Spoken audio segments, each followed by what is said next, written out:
Hello friends, આજે આપણે બનાવીશું દૂધીના ઢેબરા.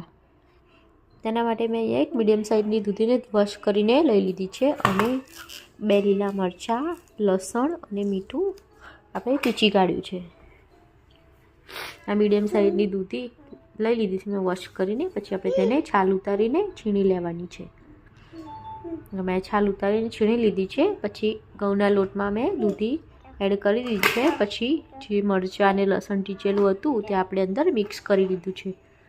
પછી અંદર આપણે જે રેગ્યુલર મસાલા નાખીએ છીએ, હળદર, ધાણા જીરું, ગરમ મસાલો અને મીઠું હવે નાખવાનું છે અંદર. પછી આપણે તલ બી અંદર એડ કરી શકીએ, પણ મારા પાસે નથી અત્યારે એટલે મેં એડ નથી કર્યા. તમે જરૂરથી એડ કરજો તલ.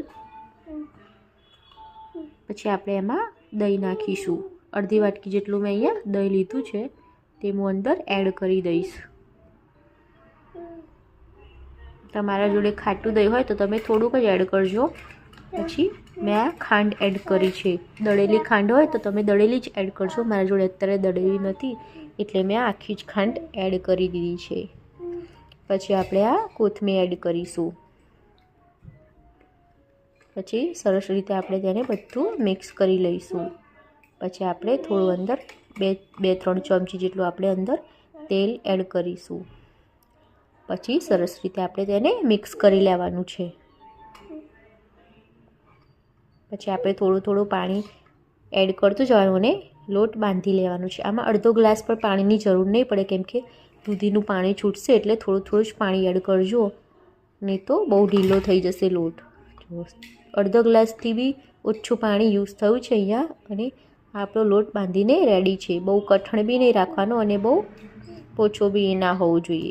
એકદમ પરોઠા જેવો લોટ બાંધીને રેડી કરી લેવાનો છે. પછી આપણે જો વણી લીધું છે, પછી આપણે તેને શેકી લઈશું.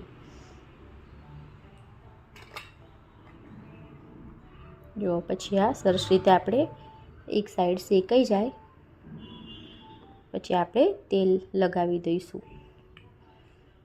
બંને સાઈડથી આપણે સરસ રીતે આપણે તેને શેકી લેવાનું છે. જો બીજી સાઈડ પણ આપણે શેકી લઈશું સરસ રીતે તેલ લગાવીને.